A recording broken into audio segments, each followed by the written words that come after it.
Habang papasok sa paaralan, bigla na lang may dumukot sa dalagang ito at mula noon hindi na siya muli pang nakita. Tumagal ng 3 taon ang paghahanap nila sa kanya na kinonsidera itong isa sa pinakamahabang continuous search sa buong kasaysayan ng US. Magandang araw at welcome mga kakwentuhan.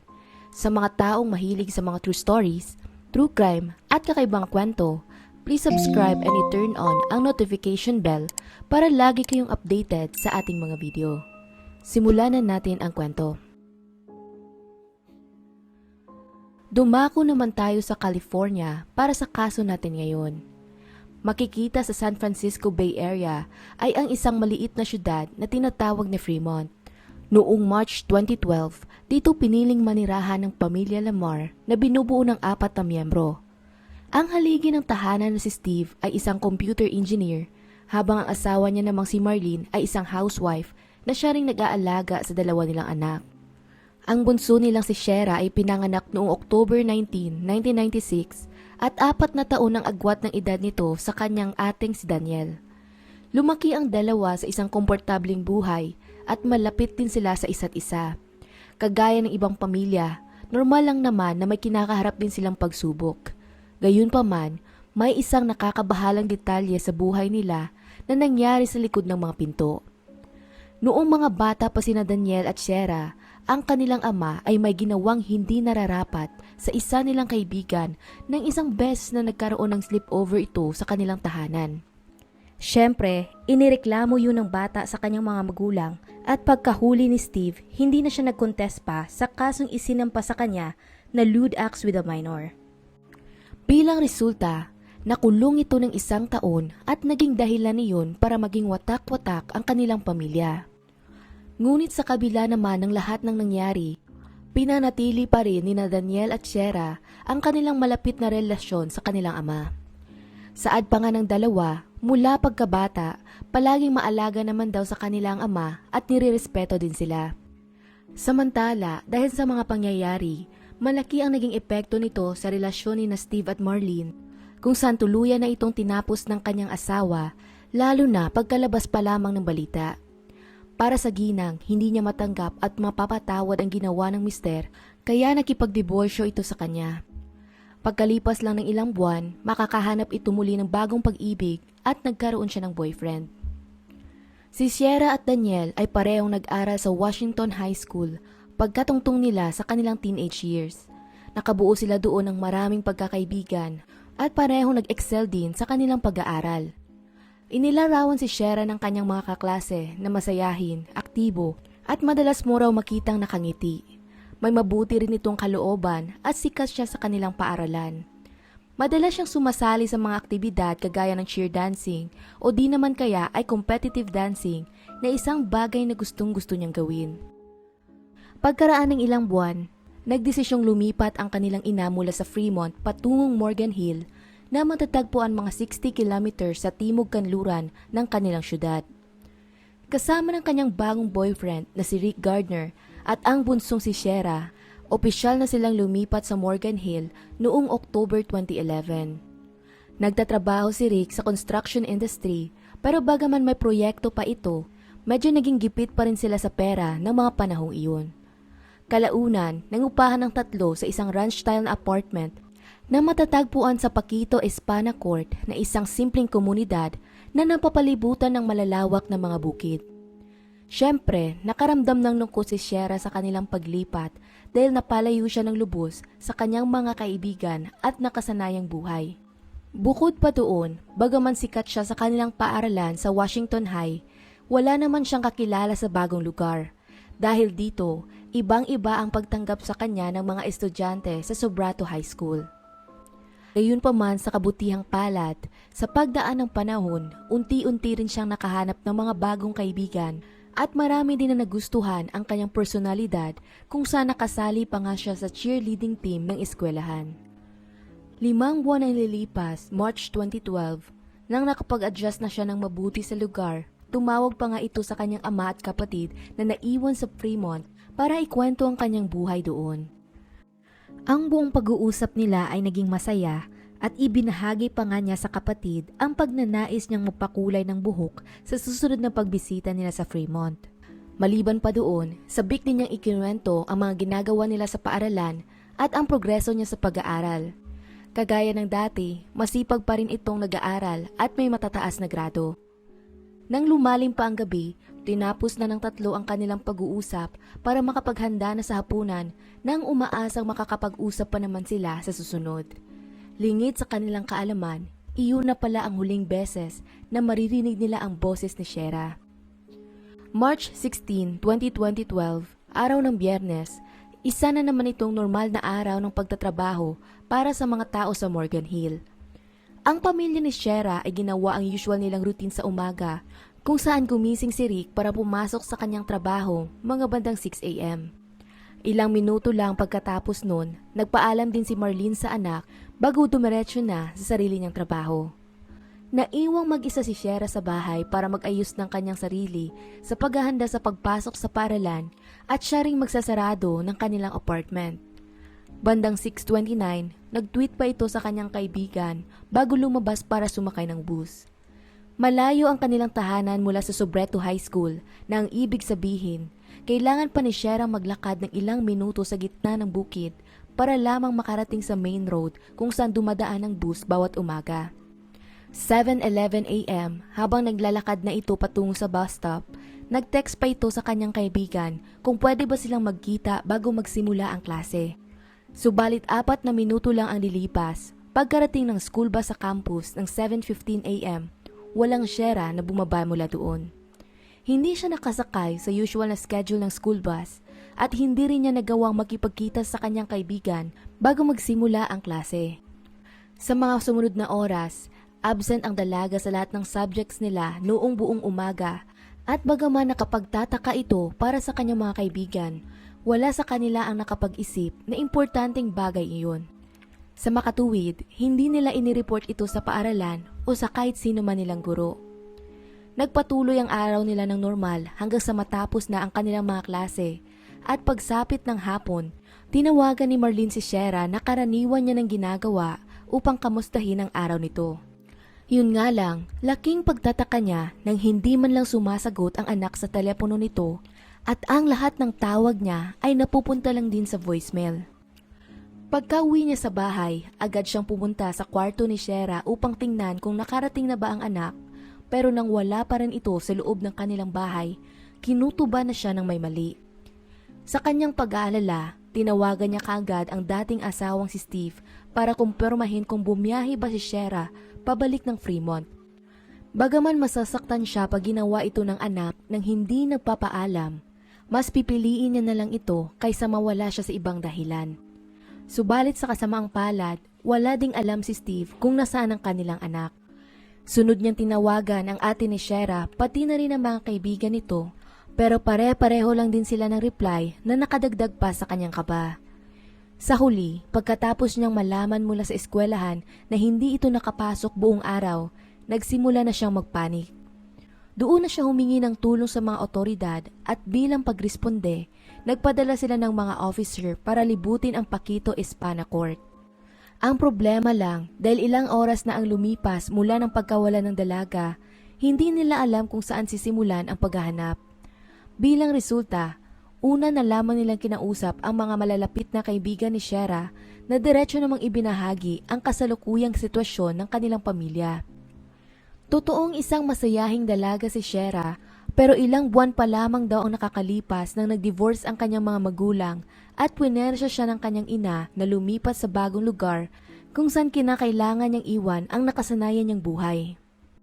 Paliwanag pa ng kanyang mga kaibigan, madalas daw magbiro si Shera na gusto niyang maglayas at bumalik na lamang sa Fremont. Dahil sa mga salaysay nilang ito, kinuha iyong sinyalis ng mga otoridad na baka nga pinili niya talagang umalis ng kusa. Gayunpaman, habang hindi siniseryoso ng mga pulisya ang pagkawala ng dalaga, iba naman ang ipinapahiwatig ng marami pang aspeto ng sitwasyon. Halimbawa na lang ay una, hindi man lang ito nagparamdam kahit kanino na para bang itinigil niya ang lahat ng kontak sa kanyang pamilya at mga kaibigan. Pangalawa, huminto rin ito sa pag-post ng kahit anong update sa social media na hindi niya naman karaniwang ginagawa. Panghuli, nakapatay ang kanyang telepono mula nang siya ay nawala at ang lahat ng tawag sa numero nito ay dumidiretso lamang sa voicemail. Ito ang dahilan ng lubos na pag-aalala ng kanyang pamilya, lalo na ng kanyang mga magulang. Nang puntong iyon, sa kabila ng kaunting tulong mula sa pulisya, sinimula naman nila kaagad ang malawakang paghahanap kay Shera. Ang mga clue sa kanyang pagkawala ay sadyang mahaba at komplikado at nagsimula iyon noong umaga ng Linggo, 2 araw pagkatapos niyang mawala. Habang abala ang data forensic sa pag-analyze ng kanyang phone data, napagtanto nila na mga bandang hating gabi, nagka-signal ito ng 1 beses. Ibig sabihin, mukhang may nagpaandar sa kanyang cellphone pero pinatay din ito kaagad pagkaraan ng ilang segundo. Nagawa nilang makakuha ng coordinates mula doon at dinala sila nito sa isang bukid na malapit lang din sa bahay ni Shera. Pagkasikat ng araw ng sumunod na umaga, nagpadala sila kaagad ng isang search team para suyurin ang lugar at pagkaraan lang ng ilang minuto, nahanap din nila ang cellphone nito. Ang Samsung Galaxy niyang telepono ay natagpuan mga ilang hakbang lang mula sa kalsada, kaya iniisip nilang itinapon ito mula doon base sa damage. Konklusyon pa ng mga investigators, maaring wala daw talagang nag-on sa telepono ng gabing iyon at sa halip, naniniwala silang dahil sa ulan, nagkaroon ito ng false charge signal na siyang naging dahilan para umandar ito ng ilang segundo lamang. Gayunpaman, napakalaking tulong na nahanap nila ang cellphone ng dalaga kasi ngayon, maiimbestigahan pa nila ng maigi kung ano talaga ang nangyari sa kanya. Nang walang kahit anumang footprint sa paligid o kung anumang track marks, hinala nilang itinapon ang cellphone mula sa tumatakbong kotse. Kaya kung pagbabasehan ang nature at circumstansya ng kaso, naging isa iyong nakakabahalang balita para sa mga officers. Nang sumunod na araw, may nahanap pa silang isang importanteng ebidensya. Natagpuan sa labas ng isang kamalig, mga 3 kilometro ang layo mula sa bahay ni Shera, ay ang backpack nito. Naglalaman niyo ng kanyang schoolwork, inhaler, pera at iba pang gamit para sa eskwela. Klarong nagpapahiwatig ito na may intensyon siyang pumasok sa paaralan pero mukhang may isang tao ang dumukot sa kanya. Sa kasamaang palad, ang kanilang sunod na madidiskubre ay lalo lang magpapakita ng indikasyon ng isang malalang sitwasyon. Ang loob ng bag ay naglalaman din ng isang set ng damit na sa tingin ng mga detectives ay malamang ang suot niya noong umaga na siya ay nawala. Kasama na dito ang kanyang jumper, pantalon, medyas, sapatos at pagiging isang underwear. Agad silang nagsagawa ng DNA analysis sa bawat gamit at bumalik ito ng may positibong resulta. May nakita silang male DNA sa kanyang pantalon na maaaring nagpapahiwatig na si Shera ay pinagsamantalahan. Mula sa araw na nawala ang dalaga, marami na ang tumulong para sa kanyang paghahanap pero noong nakita na ang kanyang cellphone at gamit, nadagdagan palalo ang mga volunteers mula sa kanilang komunidad at maging sa ibang lugar. Maliban pa doon, lagpas 1,000 tips ang natanggap ng mga otoridad at nakapagsagawa din sila ng lagpas sa 7,000 hours na aktibidad na kaugnay sa paghahanap lamang kay Shera. Sa kabuuan, may mga humigit kumulang 800 volunteers ang bumubuo sa iilang search teams at lahat sila ay mabusising sinuyod ang mga bukid, mga inabando ng gusali at maging ang mga lokal na lawa at reservoir. Naging usap-usapan din sa buong bayan ang pagkawala ni Shera at ang kanyang missing posters ay makikita mong nakadikit kahit saan ng panahong iyon. Para makatulong din sa paghahanap sa kanilang anak, nag-alok din ng mga magulang ni Shera ng $10,000 na award sa kung sino mang makakapagbigay ng solid na ebidensya na makakatulong sa kaso. Gayunpaman, sa kabila ng lahat ng efforts ng buong komunidad, wala silang nakitang iba pang clue maliban na lamang sa golf ball at tsinelas. Lingid sa kaalaman ng publiko ng puntong iyon, ang mga investigators ay may tinitingnan na palang potensyal na suspect. Noong March 28, 12 araw pagkatapos ng pagkawala ni Shera, lumabas mula sa analysis ng male DNA na nakuha nila sa pantalon ng dalaga na ito ay nagmula sa isang lalaking nakatira lang din sa lokal na area. Sa lugar ng Morgan Hill, may nakatirang 57 na registered sex offenders at lahat sila ay inimbestigahan ng pulisya at kinuhanan din ng DNA sample para maikumpara sa natagpuan sa crime scene. Di tumagal, isa nga sa mga ito ang nagkaroon ng positive match at ito ay ang lokal na nagngangalang si Antolin Garcia Torres. Dahil doon, ang 21 years old na lalaki ay ang pinakatinutukan ng mga mata ng pulisya. Si Antolin ay naninirahan sa Maple Leaf RV Park na mga humigit kumulang 11 kilometers ang layo mula sa bahay ni Shera. Kasama niya doon ang kanyang ina, pati na rin ang buntis niyang asawa at isang anak na babae. Dagdag pa dito, nang tiningnan nila ang history ni Antolin, nagpakita din ito ng isang nakakabahalang kwento. Ang kanyang kabataan ay hindi madali at puno ito ng pagpapabaya at karahasan. Isang abusadong lasinggero ang kanyang ama na ilang beses pa nga silang pinagbantaan ito ng kanyang ina na papatayin. Yan ay bago siya kalaunang naaresto at nakulong dahil naman sa pang-aabuso sa isang menor de edad nilang kamag-anak. Sa kasamaang palad, ang hindi magandang mga katangian nito ay mukhang naipasa mula sa kanyang ama patungo kay Antolin mismo. Noong 2009, inaresto siya dahil sa pakikipagtalik sa isang menor de edad at bagaman ang kasong ito ay kalaunang ibinaba, ang kanyang DNA naman ay kinolekta ng mga officers bilang resulta. Taong 2010, muli itong naaresto at dahil naman sa paghadlang sa isang police activity. Sa makatuwid, ang nakakabahalang koneksyon ni Antolin sa pagkawala ni Shera ay ang tumulak sa mga investigators para ilagay siya sa 24-hour surveillance. Nang puntong iyon, kung si Shera man ay buhay pa o hindi, walang nakakaalam. Ang pinagkakatiwalaan lang ng pulisya, malaki ang posibilidad na alam ito ni Antolin. Bilang resulta, ginawa nila ang lahat para mag-monitor ang paggalaw nito, pati na rin ang lahat ng kanyang ginagawang komunikasyon. Tinap nila ang kanyang telepono at naglagay din sila ng GPS tracker sa kanyang sasakyan. Bukod pa doon, 2 undercover officers din ang nangupahan sa isang RV na katapat lamang ng tinitirhan ni Antolin. Sa mga sumunod na araw, sinimulan nilang tingnan ang mga surveillance footage na nasa lokal na area ng suspect, lalo na ang footage mula sa kamera ng entrance ng RV park. Unang pinag-aralan nila ang lahat ng videos sa araw ng pagkawala ni Shera, kung saan tiningnan nila kung kailan umalis si Antolin at bumalik sa park. Ayon sa footage, umalis ang sasakyan niyang pulang Volkswagen mga bandang 7 a.m. noong March 16, 2012. At nang may layo lamang na 11 kilometers mula sa bahay ni Shera, ang oras ng pagbiyahe nito ay perpektong tumutugma sa oras na dinukot ang dalaga. Ngayon, bagaman umalis si Antolin ng karaniwang oras kapag pumupunta siya sa trabaho, ang work shift records niya naman mula sa Safeway ay kinumpirma na hindi siya pumasok noong March 16. Nang kinausap pa nila ang management nito, may napag-alaman din silang mga masamang balita. Lumalabas sa kanilang investigasyon na mga 3 taon ang nakakaraan, may nangyari na palang 3 palpak na pagdukot doon mismo sa car park ng Safeway.